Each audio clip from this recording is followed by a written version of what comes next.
አድማጭ ተመልካቾቻችን እንደምን ቆያችሁ እንደምን ሰንብታችኋል? ዛሬ ደግሞ እንደገና በሌላ የምግብ አሰራር ልንሰራ አብረን ወደ እናንተ መተናል። ስለምታዳምጡን ስለምትመለከቱን እናመሰግናለን። ዛሬ ደግሞ ይዤላችሁ የመጣሁት ይሄ ቀል የመሰለ ነገር የዱባ ዝርያ ሆኖ በተርኒ ስኳሽ ይባላል ስሙ። እኔ በአማርኛ ፈልጌ እኔም አላገኘሁትም፣ ግን ስኳሽ ይባላል። ስኳሽ አክቹአሊ ሌላ ነገር ነው፣ ግን የዱባ ዝርያ ሆኖ በጣም የሚጣፍጥ በጣም ደግሞ ተመራጭና ተወዳጅ የምግብ አይነት ነው። የዱባ ዝርያ ብለን ብንወስደው ይሻላል።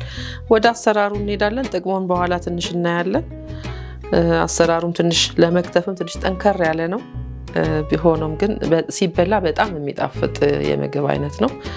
በመጀመሪያ እንግዲህ እሱን ከመክተፋችን በፊት ሽንኩርታችንን ከትፈን እያቁላላን እሱን እንከትፋለን። የተላጠ የታጠበ ሽንኩርቶች አሉኝ። እነሱን ከትፌ ጥጄ ከዛ እሱን ወደ መክተፍ እንሄዳለን ማለት ነው።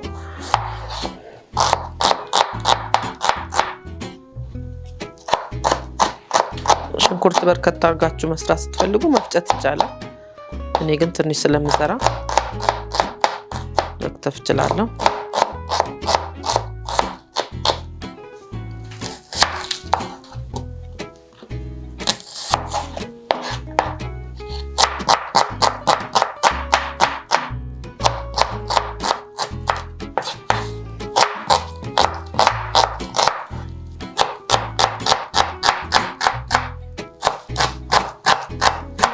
መጥበሻችን እንዲግድልን ምድጃችንን መለኮስ እንችላለን።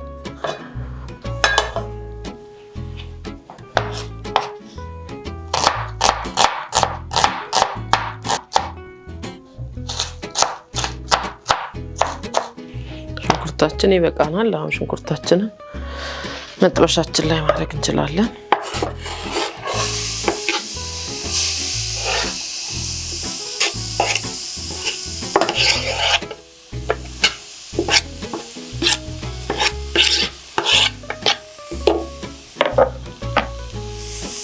ማሰችን ወስደን ያማሰል አሁን ስኳሻችን መክተፍ እንችላለን። በውሃ ማብሰል እንችላለን ሽንኩርታችንን።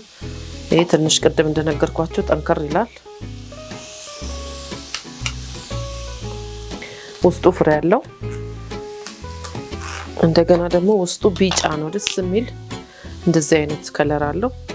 ዱባ ራሱ የማትወዱ ሰዎች ከለሩ እንደዚህ ኦሬንጅ ከለር ሲሆን በጣም የመጣፈጥ ባህሪ ያለውና ይሄ በጣም ነው የሚጣፍጠው። እኔ እንደውም ሳየው ገበያ ላይ ምንድነው እያልኩ እያለፍኩ ነበር። ቅል የመሰለ ነው ቅርጹ፣ ግን ጥቅሙና መጣፈጡ በጣም የሚገርም ነው።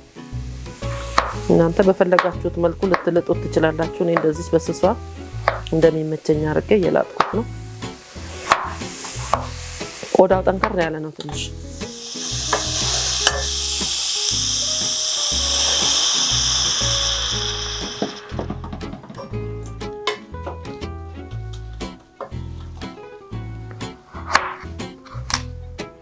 ከነ ቆዳውም ሰርቼ በልቼዋለሁ። እኔ ቆዳው ትንሽ ጠንከር ይላል እንጂ ይጣፍጣል። ቆንጆ ነው።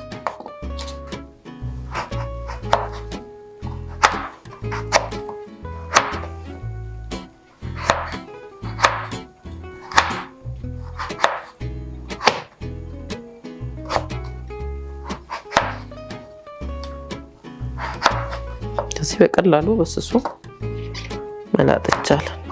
ኖርማል ዱባ ከሚገዛበት ዋጋውም ትንሽ ይሄ ወደድ ይላል፣ ግን አንዳንድ ጊዜ እየገዛን ብንጠቀሙ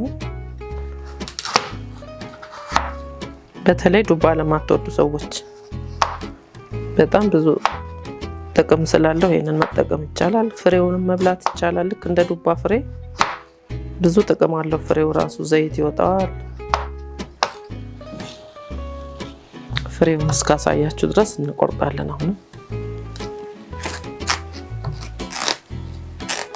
ትንሽ ናት ፍሬዋ ራሱ የምትገርም ፍሬ ናት። እንደዚህ አይነት ፍሬ አላት።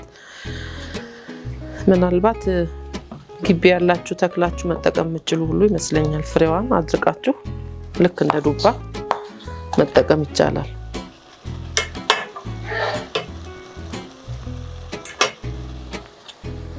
ሀረግ ነገር ነው ያለው እንደ ሀረግ የሚያድግ ነው። ስለዚህ በትንሽ ቦታ ላይ ተክሎ መጠቀም ይቻላል ማለት ነው።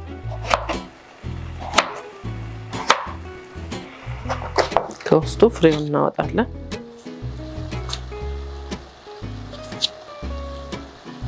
ብዙዎቻችን ይሄንን ሰርተን የምንጠቀመው አይመስለኝም። ልክ ዱባ እንደምንበላው እየገዛን መጠቀም እንችላለን ማለት ነው። አንዳንድ ጊዜ አትክልቶችን እናያቸውና እንዴት እንደሚሰሩ እንዴት እንደሚበሉ አናውቅም። በእርግጥ አሁን እኔ አንዱን አይነት አሰራር ነው እንጂ የምሰራው ብዙ አይነት ሾርባ ይሆናል፣ ጥብስ ይሆናል፣ አድርቆ እንደ ቋንጣ ጥብስ መጥበስ ይቻላል። በብዙ አይነት አሰራር መስራት እና መብላት ይቻላል።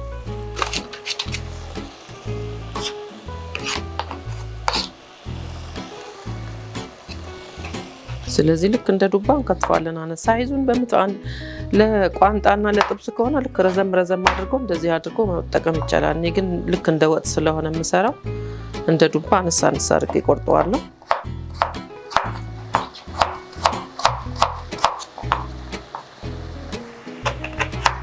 ቲማቲም መጨመር ይቻላል፣ ግን እኔ አሁን ዛሬ ያለ ቲማቲም የምሰራው ያጣፍጠዋል። ልክ ዱባ ላይ ቲማቲም እንደምጨምሩ እንደ ስልስ ቆንጆ አድርጎ ያጣፍጠዋል። ሽንኩርታችን እየበሰለልን ነው።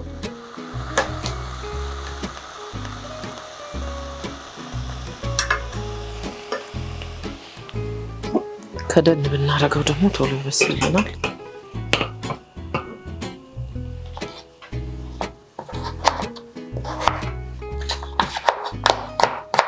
እንደዚህ ቢጫ ከለር ያላቸው በቫይታሚን ኤ የበለጸጉ ምግቦች ናቸው።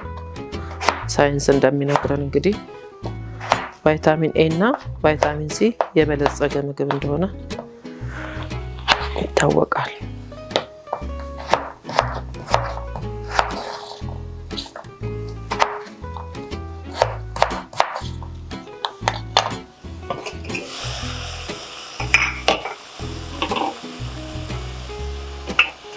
ውሃ የጨመርኩት ስከትፍ እንዳያርብኝ ነው። እኔ በዘይት ብቻ መጥበስ ይቻላል ሽንኩርቱን።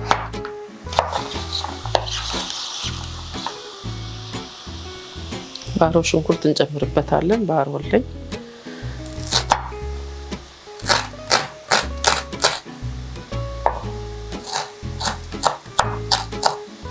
አሁን ይሄ በቃኛል ለዛሬ ለመሰራበት።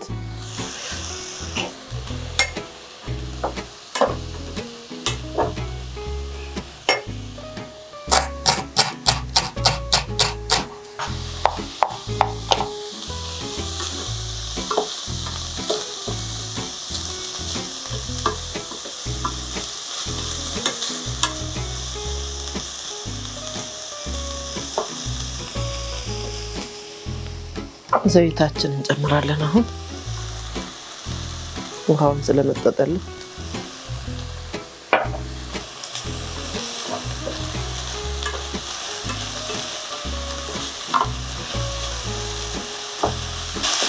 እኔ ዛሬ በበርበሬ ነው የምሰራው፣ ግን አልጫውን በጣም ይጣፍጣል። እኔ ተጠቅሜያለሁ ሰርቼ፣ በጣም ቆንጆ የዱባ ዝርያ ነው። ደግሞ ሌላ ጊዜ ካስፈለገን አልጫውን ሰርተን እንበላለን። ባሮ ሽንኩርታችን እንጨምራለን።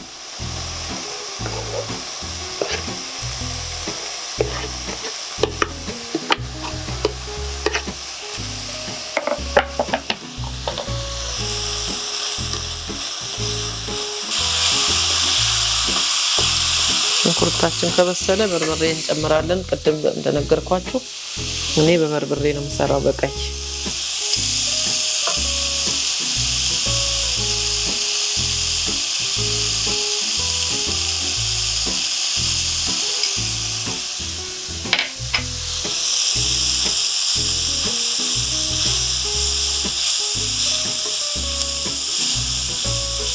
ዘይት ትንሽ አነስ ይለዋል።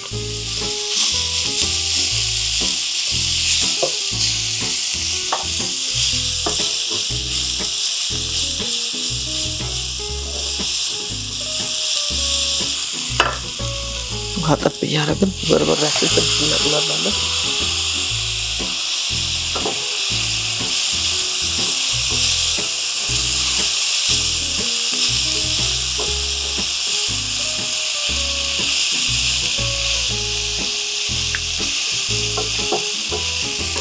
እቺን ቅጠል ባለፈው ምግብ ስንሰራ ሳይቻችኋለሁ። እኔ እንግዲህ ግቤ ውስጥ ስላለች ነው። ካሪ ሊፍ ትባላለች።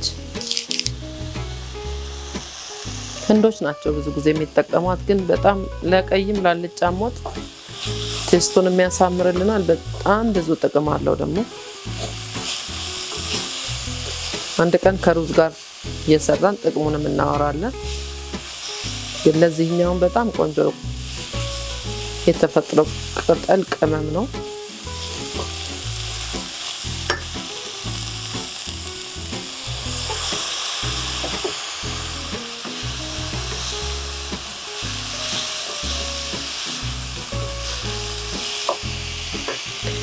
እዚህ ጋር ትንሽ ኮሮሪማ እንጨምራለን። ኮሮሪማ አለኝ የተፈጨ። እንደነገርኳችሁ ቅመም ትንሽ ትንሽ ነው የምንጨምረው። እዚህ ጋር ደግሞ ቁንዶ በርበሬ ነው ያለኝ። ቅመሙ ሲበዛ በራሱ የምግቡን ጣዕም ይቀይርብናልና በጣም ትንሽ ነው የምናደርገው። ኮሮሪማን በራሱ በጣም ብዙ ጥቅም እንዳለው እኛ ለቅመም ለማጣፈጫ ብቻ ነው የምንጠቀመው፣ ግን በጣም የራሱ ጥቅም አለው። እነዚህ የምንጨምራቸው ምግቦች ቅመሞች በጣም የራሳቸው የሆነ ጥቅም አላቸውና ስለነሱ ካስፈለገ ደግሞ አንድ ባንድ እያየን እንሄዳለን። ነጭ ሽንኩርት አለን እዚህ ጋር የተፈጨ ነጭ ሽንኩርት፣ እሱን እንጨምራለን።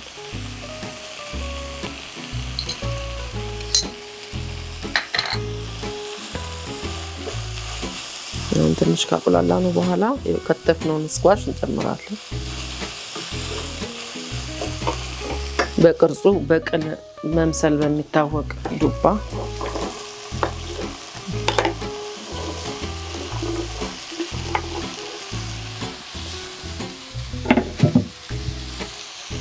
አብረን ትንሽ አቁላልተነው በኋላ ትንሽ ውሃ ከልሰን እናወጣዋለን።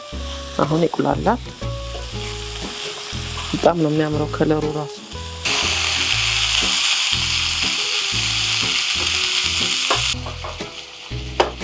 ትንሽ ውሃ አድርገን ከደን አድርገን መብሰል ይፈልጋል ልክ እንደ ዱባ።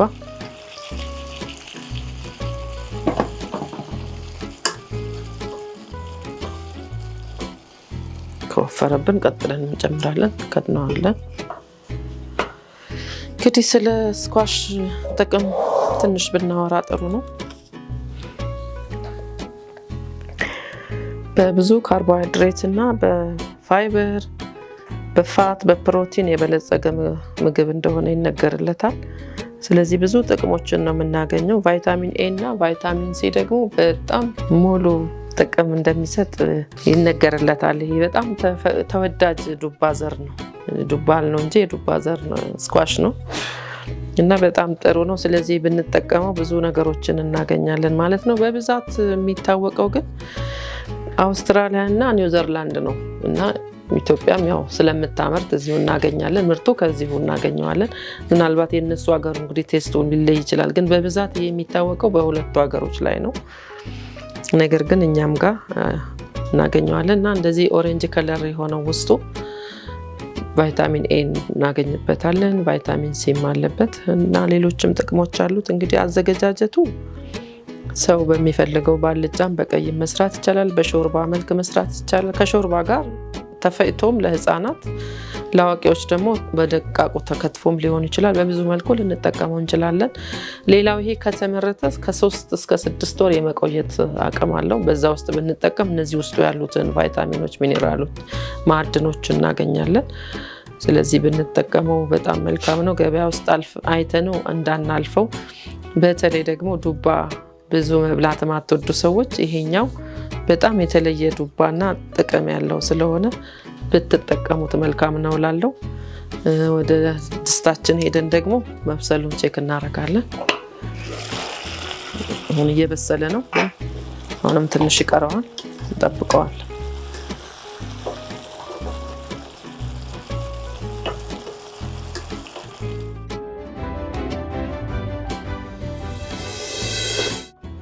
እሺ አሁን ደግሞ መብሰሉን እስኪ ቼክ እናደርጋለን። አሁን ቆንጆ እየበሰለ እየተንተከተከ ነው። መልኩ ራሱ በጣም ብሉኝ የሚል ነው። የቀረን ጨው ነው። አሁን ጨው እንጨምራለን። ጨው እንግዲህ ሰው እንደሚፈልገው ነው መጨመር ያለበት።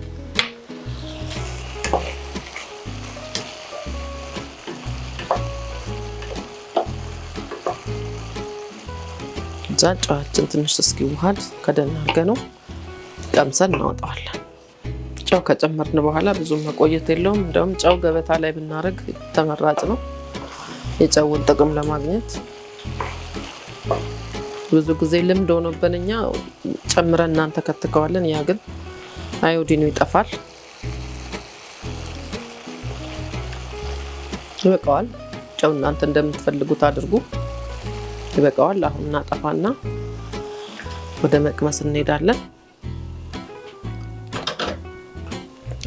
ምድጃችንን እናጠፋለን። የምንቀምስበት እንጀራ እናወጣለን። እንግዲህ እንደምታዩት እንደዚህ ሚንተከተክና የሚያምር ወጥ ሆኗል። ከዛ ማንኪያችንን አውጥተን በጭልፋችን አውጥተን ትንሽ እንቀምሳለን። ከመቅመሳችን በፊት መጥበሻችንን አውርደን ሳህን ላይ እናረግና እናቀርበዋለን።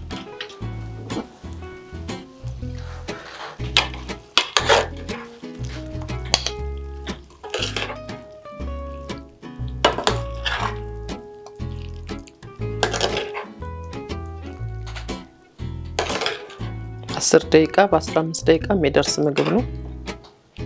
ብዙ ሰዓትም አይፈልግም፣ ብዙ ግብአትም አይፈልግም። በራሱ የሚጣፍጥና የሚያምር ምግብ ስለሆነ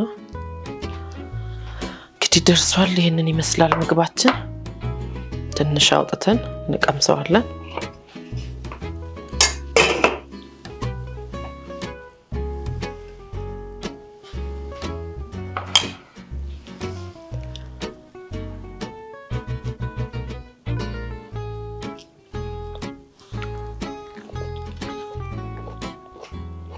ቆንጆ ነው።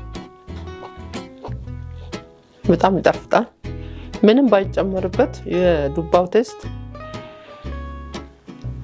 በተፈጥሮ ያለው በጣም የሚጣፍጥ ስለሆነ ብዙ ቅመማ ቅመም ብዙ ነገር የሚያስፈልገው ነገር አይደለምና በጣም ነው የሚጣፍጠው። ሌላ ጊዜ ደግሞ ባልጫው እንሰራዋለን። በጣም የሚጣፍጥ ነው። እንግዲህ አድማጭ ተመልካቾቻችን ለዛሬ ስለተከታተላችሁ እናመሰግናለን። በሌላ ጊዜ ደግሞ መተን አብረን እንሰራለን። ሰላም ሆኑ። ጌታ ይባርካችሁ።